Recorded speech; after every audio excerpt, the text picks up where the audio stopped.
Bersatulah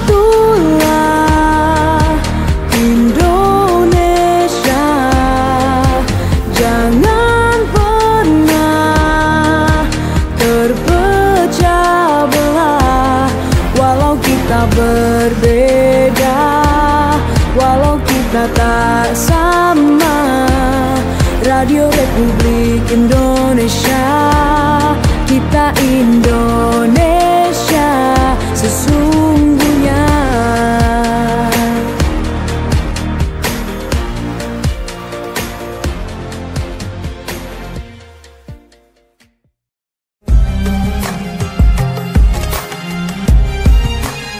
Mutiara Pagi Pro 1.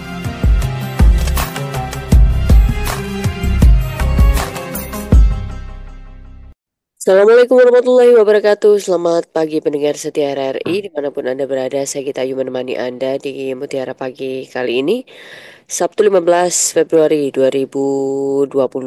Pendengar, bersama Ustadz Taufikur Rahman sudah tersambung melalui Zoom kami pada pagi hari ini. Assalamualaikum Ustadz Taufik. Waalaikumsalam warahmatullahi wabarakatuh. Iya, kabar baik hari ini Ustadz? Alhamdulillah, baik, sehat walafiat. Pagi hari ini pendengar kita akan berbincang mengenai pelajaran penting dari malam nifsu Sa'ban. Dan kemarin ya Ustadz ya, tepatnya kita kita juga ini ya merayakan malam nifsu Sa'ban bersama-sama. Tradisi-tradisi menarik di Kabupaten Sumeneb ini sudah dilaksanakan. Salah satunya ini ya bertamu gitu, dan kemudian teratur katanya, dan banyak anak-anak yang datang untuk bersalaman dan silaturahmi begitu bersama keluarga. Baik, silakan Ustadz sebagai mukadimah yang akan disampaikan sebelum kita ke sesi dialog di pagi hari ini. Silakan. Baik, bismillah. Assalamualaikum warahmatullahi wabarakatuh. Innal hamdalillah nahmaduhu wa nasta'inuhu wa nastaghfiruh wa na'udzu billahi min syururi anfusina wa min sayyiati a'malina. May yahdihillahu fala mudilla lahu wa may yudlil fala hadiyalah. Asyhadu an la ilaha illallah wahdahu la syarika lah wa asyhadu anna Muhammadan abduhu wa rasuluhu la nabiyya ba'dah. Allahumma salli ala Muhammad wa ala ali Muhammad kama sallaita ala ali Ibrahim wa barik ala Muhammad wa ala ali Muhammad kama barakta ala ali Ibrahim fil alamin innaka Hamidum Majid. Allahumma la ilma illa ma 'allamtana fa'allimna 'ilman yanfa'una wanfa'na bima 'allamtana. Rabbana atina min ladunka rahmatan wa hayyi' lana min amrina rasyada. Rabbi shrah li sadri wa yassir li amri wahlul 'uqdatam min lisani yafqahu qawli amma ba'du. Para pendengar yang dirahmati oleh Allah, alhamdulillah kita bersyukur kepada Allah bahwasanya kita masih diberikan banyak sekali karunia. Kita diberikan oleh Allah Subhanahu wa taala nikmat sehat, bisa bangun di pagi hari dalam keadaan nyaman, bisa beraktivitas, melihat, mendengar, berjalan, berbicara. Dan yang paling penting kita bersyukur adalah atas adanya nikmat iman, sehingga nikmat sehat serta nikmat yang lainnya yang diberikan oleh Allah Subhanahu wa taala menjadi sesuatu yang bermanfaat kita gunakan di dalam rangka untuk beribadah kepada Allah Subhanahu wa taala, menjadikan kita sebagai orang yang memberikan manfaat terhadap sesama manusia. Para pendengar yang dirahmati oleh Allah, ada hal yang menarik kalau kita membicarakan tentang malam nisfu Sya'ban. Di dalamnya ada pelajaran penting yang bisa kita ambil.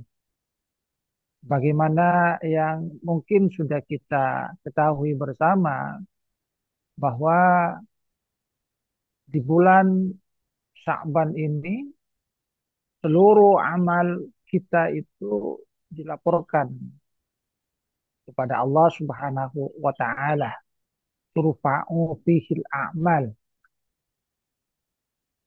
Ada hal yang menarik kalau kemudian kita lihat apa yang dikatakan oleh Rasulullah Sallallahu Alaihi Wasallam tentang bulan Sya'ban. Beliau katakan bahwasanya bulan Sya'ban ini adalah syahrun yaghfulun nasu anhu. Bulan yang banyak dilalaikan oleh manusia karena terletak di antara dua bulan yang mulia, yaitu bulan Rajab dan bulan Ramadan. Bulan Rajab termasuk ke dalam bagian dari bulan haram, bulan yang mulia. Sementara bulan Ramadan adalah Sayyidus Syuhur, penghulu dari bulan yang amal ibadah di dalamnya itu dilipat gandakan. Namun kalau kemudian kita lihat Rasulullah Shallallahu Alaihi Wasallam itu ternyata memperbanyak amal ibadah di bulan Sya'ban ini. Apa yang kemudian dikatakan oleh Rasulullah Sallallahu Alaihi Wasallam, kenapa beliau itu banyak berpuasa di bulan Sya'ban? Kata Rasulullah Sallallahu Alaihi Wasallam, turfa'u fihil a'mal. Di bulan ini amal itu diangkat, dilaporkan kepada Allah Subhanahu wa taala. Fauhibbu ayurfa amali wa ana shaim. Saya sangat suka kalau nanti amal saya dilaporkan saya dalam keadaan berpuasa. Ini mengisyaratkan apa yang dilakukan oleh Rasulullah Sallallahu Alaihi Wasallam, bahwa amal itu akan dilaporkan kepada Allah Subhanahu Wa Taala. Beliau melakukan amal itu di dalam rangka untuk mendapatkan ridha Allah Subhanahu Wa Taala, bukan karena terlalu banyaknya pahala seperti halnya di bulan eh, Rajab, di mana merupakan bulan mulia, atau di bulan Ramadan yang memang amalan itu dilipat gandakan. Justru Rasulullah Shallallahu Alaihi Wasallam memperbanyak amal karena beliau ingin mengajarkan kepada umatnya bahwa semua amal manusia itu akan dilaporkan kepada Allah Subhanahu wa taala. Dan hal yang penting bagi manusia adalah ketika Allah Subhanahu wa taala itu ridho terhadap amal yang dilakukan. Artinya ketika manusia itu sadar bahwasanya amalnya itu nanti dilaporkan kepada Allah Subhanahu wa taala, maka manusia sebagaimana yang dicontohkan oleh Rasulullah Sallallahu Alaihi Wasallam diharapkan untuk memperbanyak amal, mempergunakan karunia yang diberikan oleh Allah Subhanahu wa taala berupa waktu itu di dalam rangka untuk kebaikan. Karena sekali lagi tidak ada sesuatu pun yang tidak tercatat. Semua akan dilaporkan kepada Allah Subhanahu wa taala. Dan Allah Subhanahu wa taala bagaimana yang sudah Allah tegaskan sendiri di dalam Al-Qur'an, innallaha la yudhi'u ajral muhsinin. Sungguhnya Allah itu tidaklah menyia-nyiakan pahala dari orang yang berbuat baik. Artinya, tetaplah berbuat baik dimanapun, kapanpun. Walaupun kita tidak ada di bulan haram yang merupakan bulan yang di dalamnya amal juga dilipat gandakan pahalanya, atau juga bukan di bulan Ramadan yang amalan memang sangat dilipat gandakan, akan tetapi kita yakin bahwa apa yang kita lakukan pasti akan dibalas oleh Allah Subhanahu wa taala. Dan keridhaan Allah Subhanahu wa taala itu adalah sesuatu yang sangat berharga. Kemarin kita sudah memulai buku baru, buku catatan baru. Dan seperti halnya yang ada di dalam Al-Quran, semua yang kita lakukan itu tercatat dalam buku catatan amal kita. Maka kita bisa merenungkan apa yang dikatakan oleh orang-orang yang ketika ada di dunia mereka mengisi waktu yang diberikan oleh Allah untuk keburukan. Mereka kemudian katakan ketika melihat kitab catatan mereka, "Ma li hadzal kitab la yughadiru saghiratan wala kabiratan illa ahsaha wa wajadu ma amilu hadira wala yadhlimu rabbuka ahada." Mereka berkata, kenapa? Kitab apa ini? Kenapa tidak ada satupun yang terlewat? Baik yang kecil, apalagi yang besar. Semuanya tercatat, kata mereka. Dan mereka nanti akan mendapatkan amal-amal mereka itu kemudian ditampakkan hadir. Makanya Allah Subhanahu wa taala menyatakan bahwasanya Allah itu tidak pernah berbuat zalim terhadap hambanya. Bahwa apa yang tercatat itu memang apa yang dilakukan oleh hamba.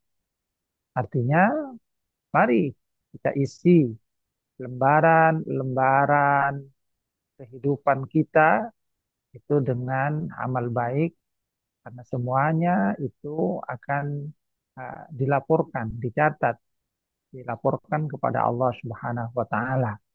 Dan Allah itu tidak pernah zalim terhadap hambanya. Allah itu juga pasti tidak akan menyanyiakan pahala bagi orang yang berbuat baik. Ini yang pertama yang bisa kita ambil pelajaran dari malam Sya'ban tentang amalan kita. Yang tercatat semuanya, tidak ada satupun yang terlewat dan nanti kita akan mendapatkannya di sisi Allah Subhanahu wa taala. Kemudian yang kedua, pelajaran yang kita bisa ambil dari malam nisfu Sya'ban adalah apa yang dikatakan oleh Rasulullah Sallallahu Alaihi Wasallam tentang pengampunan yang diberikan oleh Allah kepada hamba-hambanya.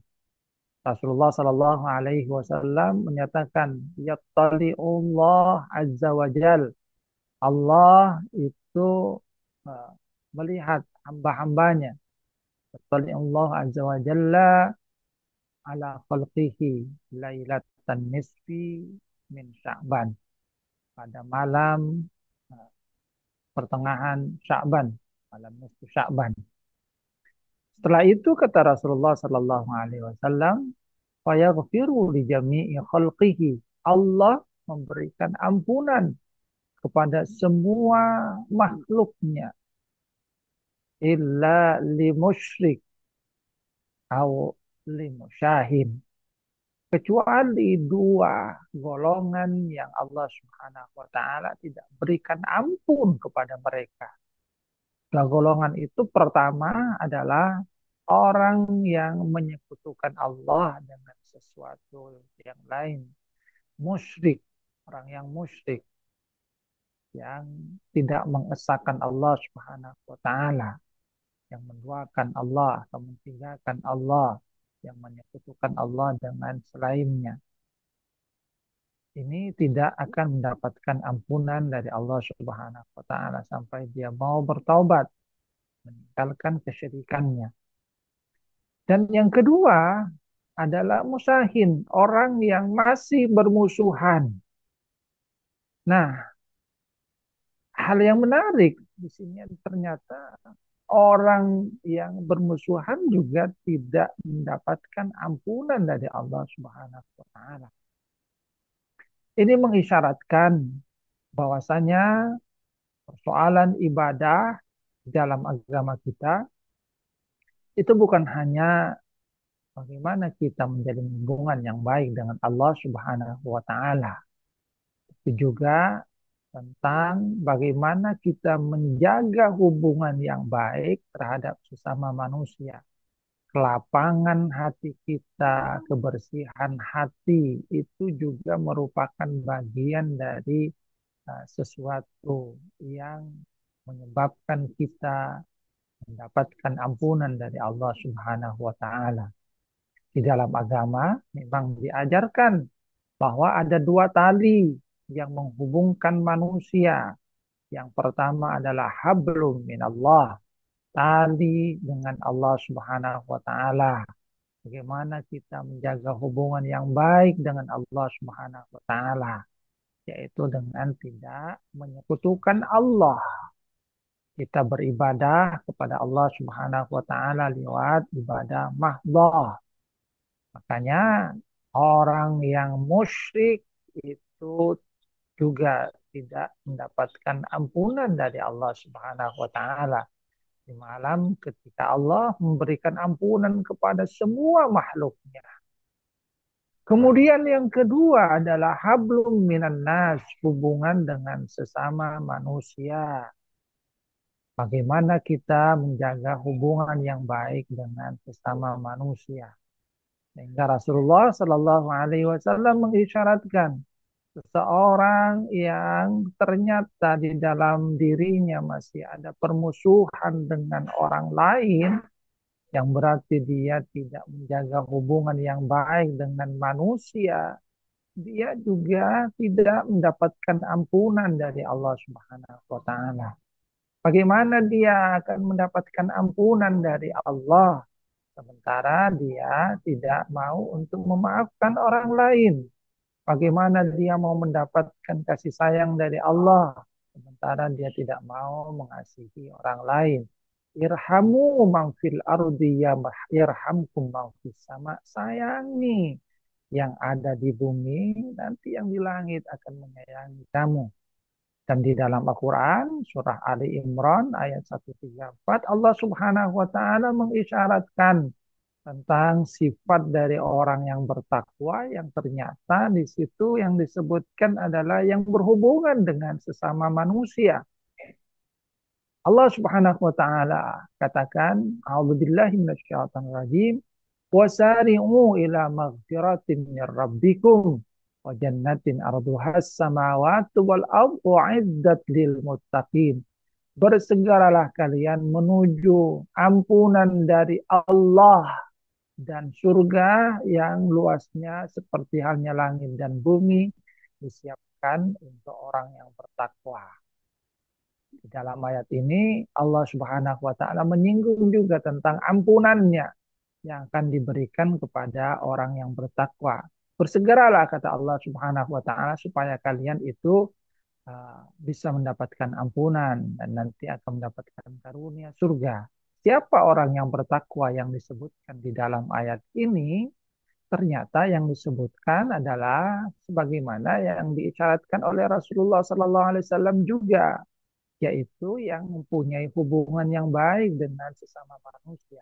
Alladzina yunfiquna fis sarra wad dharra wal kadhimina al ghaidha wal 'afina 'anil nas wallahu yuhibbul muhsinin, yaitu orang-orang yang mau menginfakkan harta mereka dalam keadaan lapang ataupun sempit, mampu untuk menahan amarah, mau memberikan maaf terhadap manusia, dan Allah mencintai orang yang berbuat baik.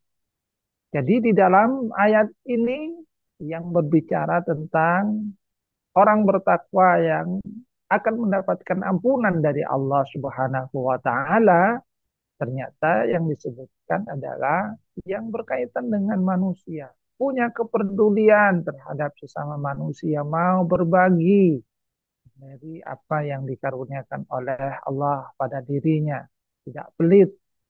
Kemudian dia mampu menahan amarah dan yang berkaitan dengan apa yang kita bahas, wal'afina 'anil nas. Dia mau untuk memaafkan manusia. Jadi tidak menyimpan dendam, tidak menyimpan permusuhan. Ini yang diisyaratkan oleh Allah Subhanahu wa taala di dalam Al-Quran surat Ali Imran ayat 134. Apalagi kemudian Allah katakan wallahu yuhibbul muhsinin, dan Allah mencintai orang yang berbuat baik, yang bukan hanya mau memaafkan tapi melakukan kebaikan terhadap orang yang mungkin menyakiti kita, berbuat baik terhadap kita sebagaimana yang dicontohkan oleh Rasulullah Sallallahu Alaihi Wasallam dan dianjurkan oleh Rasulullah Sallallahu Alaihi Wasallam. A'timan mana'aka silman qata'aka, itu yang dicontohkan, dianjurkan oleh Rasulullah. Beri kepada orang yang tidak mau memberi kepada kamu. Sambung tali silaturahim dengan orang yang memutuskan tali silaturahim dengan kamu. Jadi persoalan ampunan itu ternyata juga berkaitan dengan lapangan dada, kebersihan hati, bagaimana kita menghilangkan sekat-sekat dalam hati kita yang berkaitan dengan manusia. Jangan simpan permusuhan, maafkan orang lain, lapangkan dada kita, Eh, maka di situ kita akan berpotensi untuk mendapatkan ampunan dari Allah Subhanahu wa Ta'ala. so- Makanya di bulan Sya'ban, ya, di malam nisfu Sya'ban kan kita diajarkan tradisi saling bermaaf-maafan. Supaya sekat-sekat permusuhan itu hilang dan diharapkan bahwasanya kita akan termasuk ke dalam bagian dari hamba yang diberikan ampunan oleh Amin. Allah Subhanahu wa Ta'ala. Amin. Allah, amin. Insya Allah. Baik, ini saya lupa tadi di depan Ustadz. Saya juga belum mengucapkan mohon maaf lahir batin. Untuk Ustadz Taufik nih, saya segenap kru mewakili untuk ini ya, mohon maaf lahir batin pada Ustadz Ya, Taufik. sama-sama. Dan ini kalau istilahnya em, pintu masuk gitu ya Ustadz ya, salah satu bagaimana kita memperbaiki diri, bagaimana kita lebih em, mempersiapkan untuk menuju Ramadan nanti. Semoga selalu diberikan kelancaran Ustadz. Amin, insya Allah. Amin, Baik, amin. pendengar saya undang Anda ya di 665396, 662317 kode area 0328 atau 081133451101. Kalau tadi Ustadz mengatakan ada dua ya golongan yang tidak diberikan ampunan, tidak diberikan rahmat pada malam nifsu Sa'ban. Yang pertama yaitu yang menyekutukan Allah, kemudian yang kedua yang saling bermusuhan. Nah, ini em, kalau yang masih diberi keras kerasnya hati begitu untuk tidak minta maaf atau saling bermaaf-maafan, sepertinya harus segera sadar diri gitu ya Ustaz ya. Rugi banget gitu kalau tidak ini ya, kalau tidak kalau masih tetap mempertahankan ego dan mementingkan ini ya, harga diri gitu. Kadang Ustadz kita berpikir itu untuk tidak saling memaafkan atau kita yang lebih yang meminta maaf karena kadang kita berpikir ya siapa yang salah gitu ya Ustaz ya. Kan dia duluan, seharusnya dia tuh yang minta maaf. Nah, ini mindset seperti ini sepertinya memang harus dinetralisir gitu. Ustaz Taufik, karena seringkali kita yang merasa benar, kita dengan kesombongan kita, akhirnya kita em, ini ya, kita merasa paling benar dan nikmat pengampunan di malam Syaban lewat tuh akhirnya gara-gara hal ini nih Ustaz. Iya, betul. Makanya Rasulullah Shallallahu Alaihi Wasallam itu memberikan contoh yang berbeda. Seperti yang saya sampaikan tadi, Rasulullah Shallallahu Alaihi Wasallam bahkan menganjurkan agar kita ini berbuat baik kepada orang yang tidak mau berbuat baik kepada kita. Rasulullah Shallallahu Alaihi Wasallam katakan, "A'ti man mana'aka." Kalau ada orang yang pelit kepada kamu, tidak mau untuk memberi kepada kamu, jangan balas yang sama. Akan tapi hendaknya kamu itu memberi, karena itu merupakan bagian dari contoh mulia, amal baik. Kalau sifatnya hanya balas-balasan, ya itu di dalam istilah itu disebut dengan mukafi, Jadi ya Rasulullah Sallallahu Alaihi Wasallam itu menyatakan laisal wasi bil mukafi. Orang yang menyambung tali silaturahim itu yang bukan yang balas-balasan tadi. Baik. Dia main ke rumah kita, nah kita baru Main main juga. juga. Kalau dia tidak main, kita tidak main juga. Ini Hmm. namanya mukafi kata Rasulullah Sallallahu Alaihi Wasallam. Justru yang benar-benar menyambung tali silaturahim adalah kita main kepada orang yang tidak mau main kepada kita. Itu namanya benar-benar menyambung. Karena berarti kan sudah terputus. Nah, sudah terputus kita yang sambung. Kalau sudah main berarti kan bukan terputus itu. Kita saling apa ya balas membalas itu. Jadi Rasulullah mengisyaratkan bahwa yang menyambung itu bukan mukafi, bukan yang saling balas-balasan gitu. Tapi yang benar-benar menyambung itu adalah orang yang menyambung uh, tali yang benar-benar sudah putus. Dan ini adalah satu akhlak yang mulia. Ya memang berat. Hmm. Nah, kadang-kadang orang yang mau kita sambung itu tidak mau. Hmm. Tapi yang penting di dalam agama kita melakukan karena Allah Subhanahu wa taala. Adapun orang lain itu tidak mau membalas hal yang sama, itu adalah urusan dia. Tapi kita misalnya mau terus memberi walaupun orang itu tidak membalas kita, kita yakin bahwa Allah Subhanahu wa taala pasti akan memberikan balasan kepada kita. Karena yang kita inginkan balasannya kan bukan sekedar dari manusia, tapi dari Allah Subhanahu wa taala. Baik.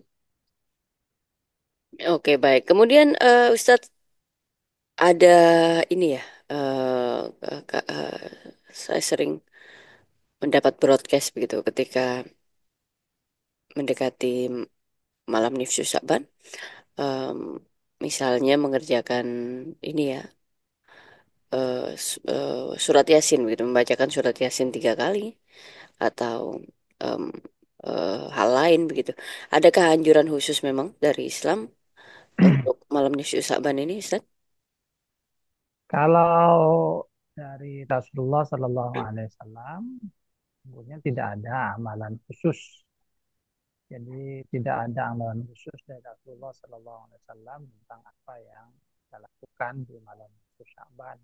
Hmm. Artinya kalau dari Rasulullah tidak ada contoh secara khusus. Ya. Tapi karena itu adalah satu malam mulia, Hmm. malam yang penuh dengan pengampunan, Hmm. di mana kemudian amal kita dilaporkan dan kita akan mendapatkan ketentuan baru, buku baru, maka silakan mengisi malam Nisfu Sya'ban itu dengan amalan-amalan yang mulia, Hmm. amalan-amalan ibadah dalam rangka untuk mendapatkan ridho dari Allah Subhanahu wa taala. Memohon hal yang terbaik itu adalah sesuatu yang diperbolehkan. Tapi Baik. kalau kemudian tentang amalan khusus, ya tentu saja tidak ada amalan khusus dari para ulama. Ya. Dari Rasulullah Sallallahu Alaihi Wasallam itu merupakan apa yang dilakukan ulama untuk mengisi uh, Malam nifsu malam Sya'ban. Hmm. Sa'ban, termasuk tradisi maaf-maafan Ya. itu kalau kalau mungkin kita lihat dari hadis Nabi Muhammad SAW itu kan supaya setiap kita itu terhilang yang namanya permusuhan tadi. Ya. Dengan maaf-maafan diharapkan nanti Allah Subhanahu wa taala itu akan memaafkan kita, memberikan ampunan Amin. di malam itu. Baik. Ini namanya ada yang ingin bergabung, Ustaz. Halo. Assalamualaikum. Waalaikumsalam warahmatullahi wabarakatuh. Iya, Dari Riki Anggara Bagita Pak Riki di Batuan. di Batuan. Silakan Pak Riki pertanyaannya. Ya, mohon maaf sebelumnya lahir batin untuk Ya. Pak Gita sama Pak Ustadz. Sama-sama Mohon Bapak. dimaafkan. Ya, sama-sama. Ya, pertanyaannya begini Pak Ustadz. Bagaimana seandainya misalkan ada orang itu mendapat kecelakaan. Hmm. Dia tertabrak, mungkin patah tulang, nggak bisa bertahun-tahun. Terus lagian juga itu nggak bisa melihat. Terus dia bertobat di malam Syaban. Dan mungkinkah apa apa dosa-dosanya itu sudah diampuni oleh Allah karena dia kecelakaan. Katanya Pak Ustadz memang begitu dulu. Hmm. Itu di dalam itu apa ceramah-ceramah itu. Mohon penjelasannya. Baik. Terima kasih atas waktunya. Assalamualaikum warahmatullahi wabarakatuh. Waalaikumsalam warahmatullahi wabarakatuh. Baik, terdengar dengan jelas Ustaz ya pertanyaan dari Bapak Rik. Baik, ya. Hmm. Siapapun kalau dia mau bertaubat dengan taubat yang benar, taubatan nasuhan istilahnya di dalam agama, taubat yang tulus, maka dia akan mendapatkan ampunan dari Allah Subhanahu wa taala. Bahkan di dalam Al-Qur'an Allah katakan itu. "Waman taba wa amila amalan sholihan faulaika yubaddilullah sayiatihim hasanat. Wa kana Allahu ghafurur rahim." Siapa yang bertaubat dan melakukan amal soleh, maka Allah Subhanahu wa Ta'ala akan mengganti keburukan-keburukannya dengan kebaikan. Sebenarnya Allah itu Maha Pengampun, lagi Maha Penyayang. Jadi kalau benar-benar bertaubat, siapapun akan mendapatkan ampunan dari Allah Subhanahu wa Ta'ala. Dan cuma bertaubat itu tidak usah menunggu malam Lailatul Sya'ban. Artinya bertobatnya itu kapan saja. Sebab kalau masih mau nunggu malam Lailatul Sya'ban, nisfu Sya'ban, apalagi sekarang sudah lewat itu. Masa mau bertobat tahun depan itu Mas. Jadi artinya bertobat itu silahkan kapanpun. Setiap saat Allah Subhanahu wa taala itu terbuka untuk menerima taubat dari hamba-hambanya. Yang penting tadi dia benar-benar menyesal, kemudian mohon ampun kepada Allah Subhanahu wa taala dan bertekad untuk tidak melakukan hal yang sama, tidak kembali lagi kepada keburukan yang pernah dia lakukan. Itu namanya taubatan nasuhan, taubat yang tulus, yang sungguh-sungguh. Oke, baik pendengar. Saya masih undang Anda ya, masih ada waktu kita satu penelpon lagi. Bisa melalui SMS dan WhatsApp juga di 0811334511 66536 kode area 0328. Baik, silakan. Tadi Pak Riki ya sudah bergabung. Mendengar saya masih undang Anda yang ingin bergabung hari ini di telepon WhatsApp juga bisa ya di 081133451101. Semisal begini nih Ustadz ya, kita kan juga tadi Ustadz menjelaskan secara jelas gitu ya, yang tidak mendapatkan ampunan di malam Syaban, yang sedang bermusuhan begitu. Eh, ini kalau kita kadang tidak merasa ya Ustadz, kita tidak merasa kita bermasalah sama satu orang tertentu begitu, karena memang eh, kurangnya ini ya sensitivitas gitu. Kadang kita ngomong nyakitin gitu Ustaz. Dan kita bertindak sesuatu menyakitkan dan akhirnya teman kita misalnya meresponnya untuk nggak ngomong sama kita. Tapi kita nggak sadar nih ya Ustaz, kalau kita lagi dimusuhin gitu. Nah, eh, dari saking banyaknya kesalahan yang tidak kita paham, kita kita tidak sadar kalau kalau lawan kita itu lagi sakit hati gitu. Upaya apa nih ya Ustadz ya yang barangkali bisa kita lakukan, apa kita membroadcast minta maaf ke semua orang yang pernah kita temuin, atau kita cukup dengan apa tadi bertobat begitu, tidak ingin melakukan kesalahan yang sama, mulai menjaga omongan kita dan tingkah laku kita, atau seperti apa? Karena kita kadang nggak sadar. oh kemarin si A ternyata diam ke saya karena memang dia sakit hati gitu. Kadang kita nggak sadar di posisi ini. Upayanya apa yang perlu dilakukan, Ustaz? Baik, makanya hal yang diaturkan di dalam agama itu memang hendaknya kita sering melakukan muhasabah atau introspeksi. Bahkan kalau kemudian kita lihat introspeksi itu ada sifatnya harian. Sebelum tidur kita melakukan introspeksi. Apa yang sudah kita lakukan dalam sehari? Ada tidak kata-kata kita yang menyakiti orang lain? Apa yang kita sudah lakukan dengan waktu yang diberikan oleh Allah Subhanahu wa taala? Sehingga dengan introspeksi itu paling tidak kita akan sadar bahwa ada perbuatan kita yang tidak baik, ada omongan kita yang mungkin menyakiti orang lain. Di situ kita akan bisa melakukan apa ya, perbaikan, minta maaf, tidak mengulangi. Adapun kalau misalnya kita tidak menyadari, kita merasa tidak ada masalah dengan orang lain, maka itu tidak apa ya, berarti kita tidak punya permusuhan yang tidak mendapatkan ampunan adalah orang menyimpan dendam di situ, Baik. yang bermusuhan kepada orang lain. Hmm. Kalau dalam diri kita misalnya kita tidak punya persoalan, kita tidak benci, tidak bermusuhan dengan orang lain, maka tidak termasuk dalam hal ini. Cuma memang kenapa kita dianjurkan untuk minta maaf, karena sekali lagi kadang-kadang manusia itu tidak tahu, tidak sadar tadi bahwa apa yang dia lakukan ternyata menyakiti orang lain. Maka adanya tradisi ini sesungguhnya merupakan bagian apa ya, hal baik, satu momen yang dengan itu kita berharap bahwasanya Allah Subhanahu wa taala akan memberikan ampunan kepada kita. Baik. Nah, artinya tradisi seperti ini sebenarnya adalah sesuatu yang bagus Hmm. juga.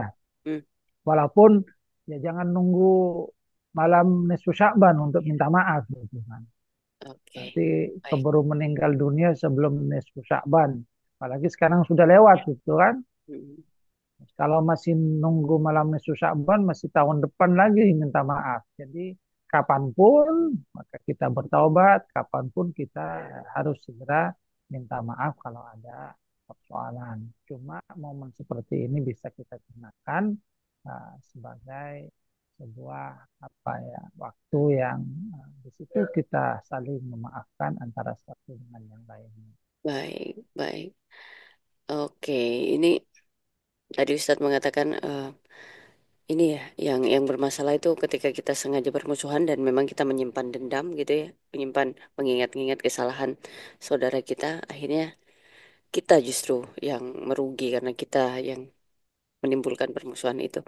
Nah, barangkali saya punya satu tips tuh Ustadz ya, ketika hati kita kurang ikhlas untuk em, ini ya memaafkan atau kurang kurang hati kita kurang lapang untuk menerima sesuatu apalagi dari saudara kita gitu ya, dari teman kita yang sering menyebabkan kita sakit hati, kita berpikirnya husnudzon aja ya. Oh itu ujian dari Allah, perantaranya teman kita gitu. Jadi kita nggak akan ingat satu persatu nama teman kita yang menyakitin kita, karena itu ujiannya dari Allah, perantaranya saja teman kita untuk menguji kesabaran.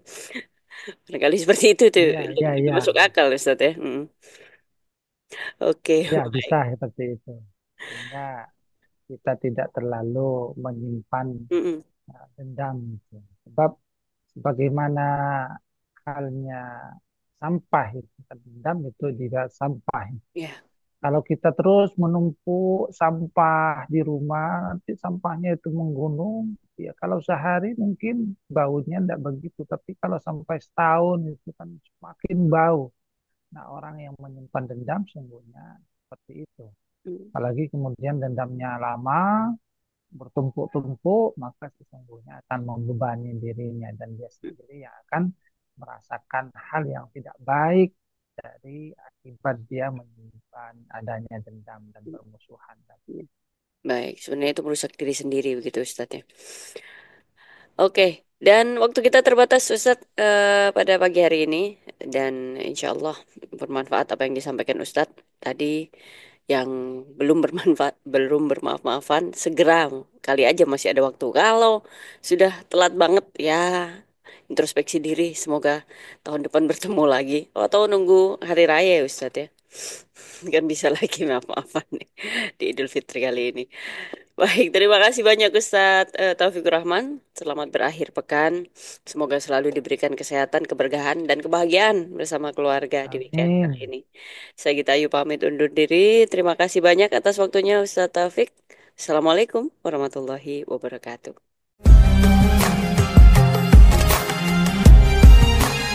Mutiara Pagi Pro 1.